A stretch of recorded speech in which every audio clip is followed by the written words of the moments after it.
Robert Hall was an American clothing retailer that opened in 1937 and closed in 1977. Thank you for your suggestions. This is the plant that makes the suits, tailors the suits, quality suits. Let's go in and watch them make a Robert Hall Westerfield. This is the place that sells the suits, handsome suits, quality suits. Let's go in and see the great selection of Westerfield. This is the suit that has the... In 1937, the first Robert Hall opened as a single store in Waterbury, Connecticut by Jacob Schwab. Mr. Schwab, who had started in business as an office boy, became a founder in 1912 of the Cone Hall Marks Company, a textile merchandising concern that later became a subsidiary of United Merchants and Manufacturers. Cone Hall and Marks was a New York City textile converter.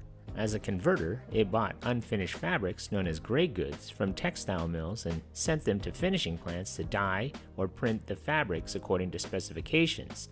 Then it sold these finished goods to apparel manufacturers and retail outlets.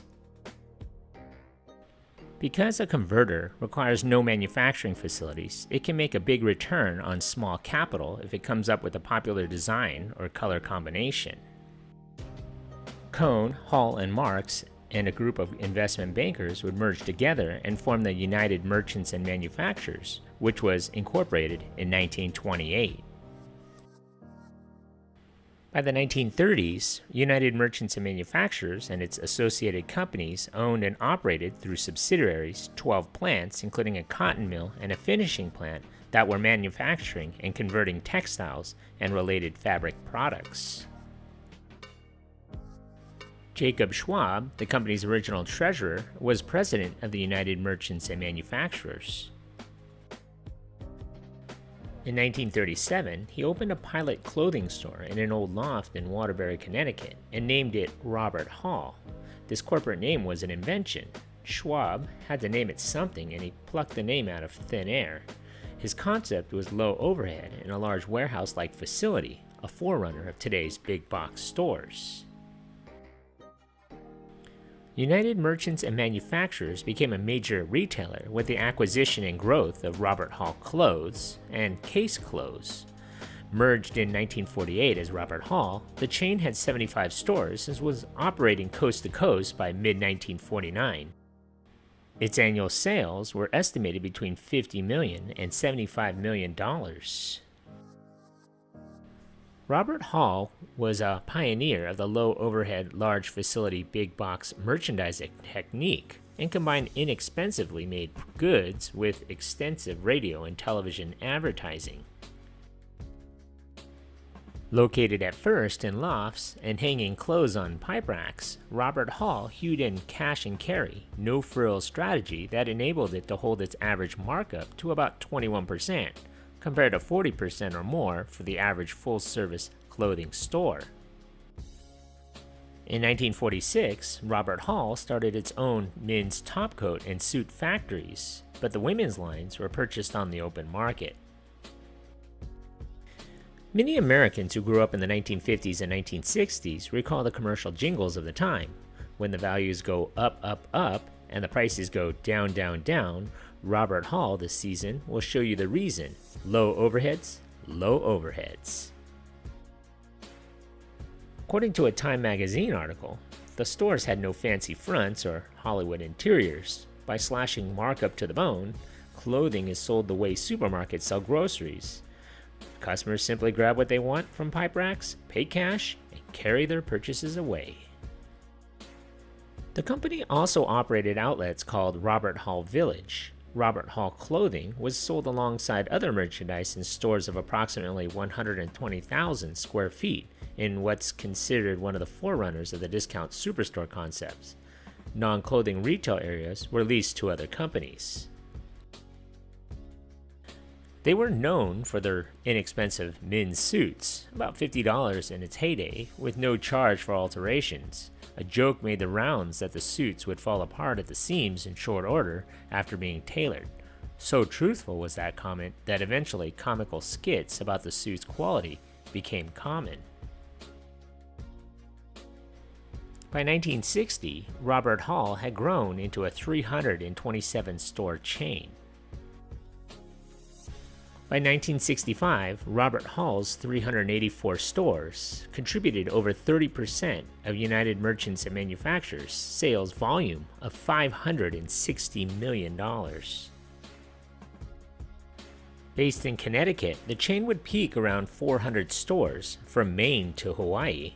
Its warehouse-like stores were mostly concentrated in the New York, Chicago, and Los Angeles metropolitan areas. By 1975, Robert Hall's parent company, United Merchants and Manufacturing, was the nation's third largest publicly owned textile company and its largest factoring company. Among its 70 manufacturing facilities, it had 19 weaving mills, 13 finishing factories, and 7 synthetic yarn plants. Robert Hall stores numbered 436 stores. Robert Hall's had begun to face serious financial problems starting in the late 1960s. This subsidiary had earned $14 million as of late 1969, but it lost about $21 million in 1975 and a whopping pre-tax $42 million in 1976. Good year.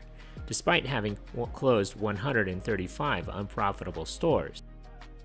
The low-budget retailer specializing in men's suits and coats had been slow to move into shopping centers and suffered from a dowdy, Depression-era image. A former Sears merchandise executive brought in to manage Robert Hall stocked the stores with a wider array of wearing apparel, including more infants and children's wear, men's leisure clothes, and jeans and tops for young people. Between 1974 and 1977, the company lost $100 million, with it losing $41 million alone in 1976. Good year. In 1977, Robert Hall's parent company, United Merchants and Manufacturers, filed for bankruptcy, citing losses from the Robert Hall chain. After filing for bankruptcy, the company padlocked all of its stores in a surprise move that immediately drew protests from the unions representing the chain's 5,000 employees. The stores remained closed, and their inventories were auctioned off. In the biggest auction of retail store merchandise ever, the contents of the 367 Robert Hall stores were sold in the summer of 1977 for $35 million. The liquidation of Robert Hall cost the company more than $100 million. The Robert Hall business was purchased out of the bankruptcy by Stephen Watstein, who managed to do it with its own assets and then liquidated it. In 1982, Jacob Schwab passed away in Manhattan at the age of 90.